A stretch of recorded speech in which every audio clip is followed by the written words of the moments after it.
வணக்கம் நண்பர்களே. நம்ம தினமும் பயன்படுத்துற இந்த கம்ப்யூட்டர்ங்கிற மேஜிக் பாக்ஸ்க்குள்ள உண்மையில என்னதான் இருக்குன்னு என்னைக்காவது யோசிச்சிருக்கீங்களா?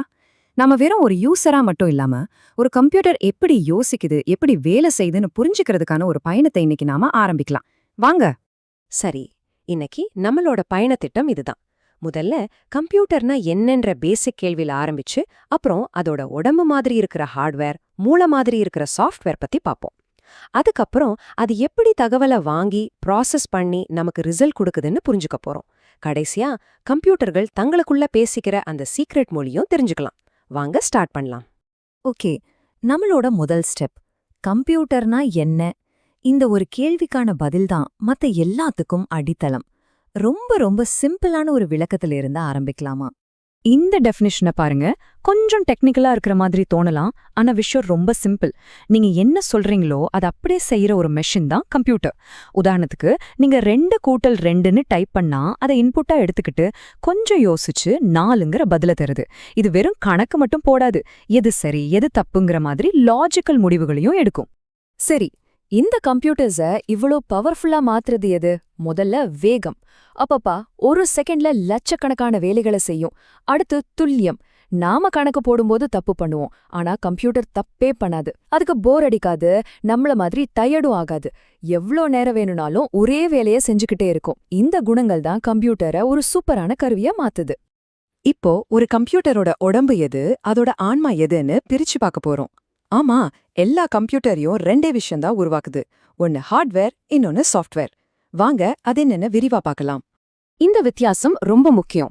ஹார்ட்வேருங்கிறது ஒரு ரோபோவோட உடம்பு மாதிரி.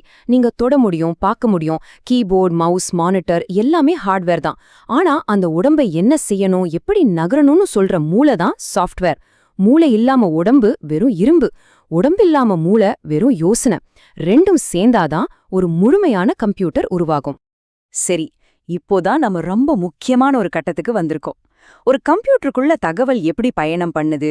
நீங்க கீபோர்ட்ல ஒரு பட்டன் அமுக்கிறதுல இருந்து ஸ்கிரீன்ல ஒரு படம் வர வரைக்கும் உள்ள என்னதான் நடக்குது? இந்த 4 ஸ்டெப்ஸ புரிஞ்சுக்கிட்டீங்கன்னா கம்ப்யூட்டரோட மொத்த செயல்பாடும் உங்களுக்கு புரிஞ்சிடும். இந்த படத்தை பாருங்க, ஒரு ஃபேக்டரியோட ப்ளூ பிரிண்ட் மாதிரி இல்ல? இதுதான் கம்ப்யூட்டரோட டேட்டா ப்ராசஸிங் ஃபேக்டரி. இன்புட்டுங்கிற மூலப்பொருள் உள்ளே போகுது, அது சேமிக்கப்பட்டு ப்ராசஸ் செய்யப்பட்டு கடைசியா அவுட்புட்டுங்கிற ரெடியான பொருளா வெளியே வருது. உலகத்துல இருக்கிற எல்லா கம்ப்யூட்டரும் இந்த அடிப்படை வழியை தான் ஃபாலோ பண்ணுது. முதல் ஸ்டெப் இன்புட். நாம கம்ப்யூட்டர் கிட்ட பேசுற மொழி இதுதான்.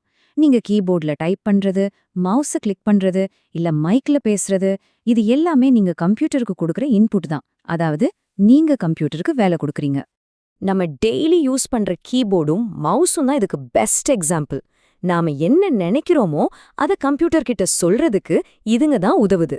சொல்லப்போனா இதெல்லாம் கம்ப்யூட்டரோட காது, கை மாதிரின்னு வச்சுக்கோங்களேன். இப்போ 2வது ஸ்டெப் ப்ராசஸிங். இங்க தான் அசல் மேஜிக்கே நடக்குது. நாம கொடுத்த இன்புட்டை எடுத்துக்கிட்டு கம்ப்யூட்டர் தன்னோட மூளைய பயன்படுத்தி எல்லா கணக்குகளையும் போட்டு ஒரு முடிவுக்கு வருது. இதுதான் அதோட திங்கிங் சென்டர். CPU, அதாவது சென்ட்ரல் ப்ராசஸிங் யூனிட். இதுதான் கம்ப்யூட்டரோட மூளை. இதுக்குள்ள 2 முக்கியமான அசிஸ்டன்ட்ஸ் இருக்காங்க. ஒன்னு எண்கணித தர்க்க அலகு, அதாவது ALU. இது ஒரு சூப்பர் ஃபாஸ்ட் கால்குலேட்டர் மாதிரி எல்லா கணக்கு வேலையும் இதுதான் பார்த்துக்கும்.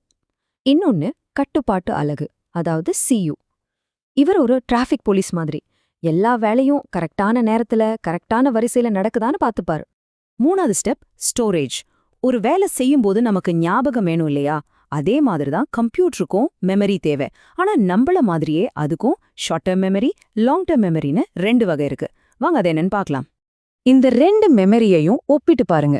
ரேம்ங்கிறது உங்க ஒர்க்கிங் டேபிள் மாதிரி. நீங்க அப்போதைக்கு யூஸ் பண்ற ஃபைல்ஸ் எல்லாம் அங்க இருக்கும். அதனால வேகமா எடுத்து வேலை செய்ய முடியும். ஆனா கரண்ட் போச்சுன்னா டேபிள்ல இருக்கிறதெல்லாம் காலி. ஹார்ட் டிரைவ் உங்க ஃபைல் கேபினெட் மாதிரி. ஃபைல்ஸ் எல்லாம் நிரந்தரமா பத்திரமா இருக்கும். அதை எடுத்து பார்க்க கொஞ்சம் டைம் ஆகும். ஆனா பவர் போனாலும் டேட்டா சேஃபா இருக்கும். இப்போ இந்த ப்ராசஸோட கடைசி ஸ்டெப்புக்கு வந்துட்டோம், அவுட்புட். கம்ப்யூட்டர் அதோட வேலையெல்லாம் முடிச்சிடுச்சு. இப்போ அது கண்டுபிடிச்ச பதில நம்மகிட்ட எப்படி சொல்லும்? அதுதான் அவுட்புட். இதுதான் கம்ப்யூட்டர் நம்மகிட்ட திரும்ப பேசுற வழி. நீங்க இப்ப பாத்துட்டு இருக்கிற இந்த ஸ்கிரீன், பிரிண்டர்ல இருந்து வர பேப்பர், இல்ல ஸ்பீக்கர்ல கேக்குற உங்களுக்கு பிடிச்ச பாட்டு, இது எல்லாமே அவுட்புட் தான். கம்ப்யூட்டர் செஞ்ச வேலையோட ரிசல்ட்ட நமக்கு காட்டுற வழிகள் தான் இதெல்லாம். ஓகே, ஹார்ட்வேரை பத்தி பார்த்தாச்சு. இப்போ அதை இயக்குற சாஃப்ட்வேர் பத்தி இன்னும் கொஞ்சம் ஆழமா பார்க்கலாம். எல்லா சாஃப்ட்வேரும் ஒண்ணு கிடையாது. அதை 2 முக்கியமான வகையா பிரிக்கலாம். ஒன்னு மேனேஜர், இன்னொன்னு நாம யூஸ் பண்ற டூல்ஸ். இந்த வித்தியாசத்தை புரிஞ்சுக்க சிஸ்டம் சாஃப்ட்வேரை ஒரு பெரிய ஷாப்பிங் மால் மேனேஜர்னு நினைச்சுக்கோங்க. அவர் கரண்ட், செக்யூரிட்டி, கிளீனிங்னு எல்லாத்தையும் பாத்துக்கிறாரு. அப்ளிகேஷன் சாஃப்ட்வேர்ங்கிறது அந்த மால்ல இருக்கிற ஒவ்வொரு கடை மாதிரி. ஒரு துணிக்கடை, ஒரு ஹோட்டல், ஒரு தியேட்டர். மேனேஜர் இல்லாம இந்த கடைகள் எதுவும் இயங்க முடியாது இல்லையா? அதே மாதிரி தான் சிஸ்டம் சாஃப்ட்வேர் இல்லாம அப்ளிகேஷன் சாஃப்ட்வேரால வேலை செய்ய முடியாது. இதெல்லாம் தான் நாம அன்றாடம் பயன்படுத்துற கருவிகள். ஒரு லெட்டர் டைப் பண்ண வேர்ட், கணக்கு பார்க்க ஸ்ப்ரெட்ஷீட், போட்டோ எடிட் பண்ண ஒரு ஆப், இல்ல ஒரு படம் பார்க்க மீடியா பிளேயர். இது ஒவ்வொன்றும் ஒரு ஸ்பெசிஃபிக்கான வேலையை செய்ய நமக்கு உதவுற அப்ளிகேஷன் சாஃப்ட்வேர் தான். சரி, நம்ம பயணத்தோட கடைசி கட்டத்துக்கு வந்தாச்சு. நாம தமிழ்லயோ இங்கிலீஷ்லயோ கொடுக்கிற கமெண்ட்ஸ் அந்த மெஷினுக்கு எப்படி புரியுது? இங்கே ஒரு முக்கியமான மொழிபெயர்ப்பு வேலை நடக்குது. நம்ம மொழியிலிருந்து மெஷினோட மொழிக்கு அது எப்படி மாறுதுன்னு பார்க்கலாம். இந்த கணினி மொழி பிரமிட்ட பாருங்க. மேல நமக்கு புரியுற மாதிரி சிம்பிளான லாங்குவேஜ் இருக்கு. நாம இங்க தான் நம்ம கமெண்ட்ஸ் எழுதுறோம். ஆனா கீழே போக போக அது மிஷினுக்கு புரியுற மாதிரி மாறிக்கிட்டே வரும். கடைசில அடியில இருக்கிறது தான் அந்த ஹார்ட்வேருக்கு புரியுற ஒரே மொழி. அதாவது கரண்ட் இருக்கா இல்லையான்னு சொல்ற 0வும் 1ம் தான். இந்த 3 ஸ்டெப்பையும் ஒரு மொழிபெயர்ப்பாளர் குழு மாதிரி கற்பனை பண்ணிக்கோங்க. முதல்ல உயர்நிலை மொழி.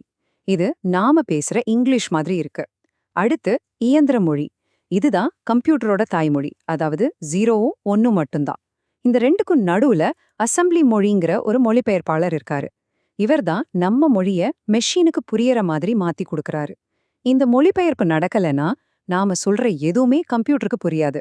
இந்த மேற்கோள் நாம இதுவரைக்கும் பேசின எல்லாத்தையும் சூப்பரா சுருக்கிச் சொல்லுது. கம்ப்யூட்டர் தகவலை வாங்குது, இன்புட், சேமிக்குது, ஸ்டோரேஜ், ப்ராசஸ் பண்ணது, CPU, அப்புறம் ரிசல்ட்டை கொடுக்குது, அவுட்புட். இது ஒரு மேஜிக் இல்ல, இது ஒரு தர்க்கரீதியான செயல்பாடுன்னு இது மறுபடியும் நமக்கு ஞாபகப்படுத்துது. கடைசியா ஒண்ணு மட்டும் ஞாபகம் வச்சுக்கோங்க.